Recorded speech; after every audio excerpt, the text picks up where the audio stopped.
This is the European data format.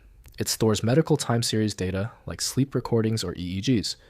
You cannot open this in Excel, you need a Signal viewer. I'm Evan Brooks, Certified Support Engineer. Here is a free open source viewer. As a quick preventative measure, I always recommend having a dedicated universal file viewer ready. This kind of tool can often bypass basic EDF corruption. We will discuss my top recommendation again later in the tutorial. The EDF is officially classified under the Comprehensive Data File Architecture. The full internal specification is detailed by European data format. An EDF file is a data file saved in the European data format, a simple and flexible format for exchanging and storing medical data, particularly physiological recordings like EEG, electroencephalography, EMG, electromyography, and PSG, polysomnography. EDF files are widely used in clinical and research settings for analyzing and interpreting physiological signals. EDF files consist of a header record followed by data records.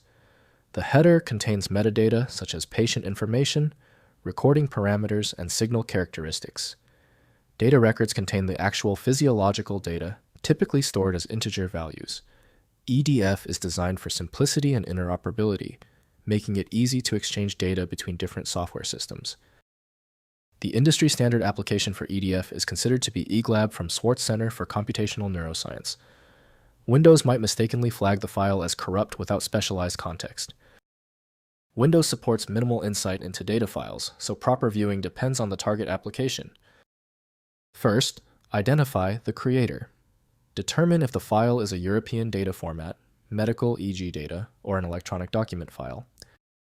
Next, use the original application. If medical, open the file using a dedicated viewer like Polysmith or EDFbrowser. If an electronic document, use the associated viewer.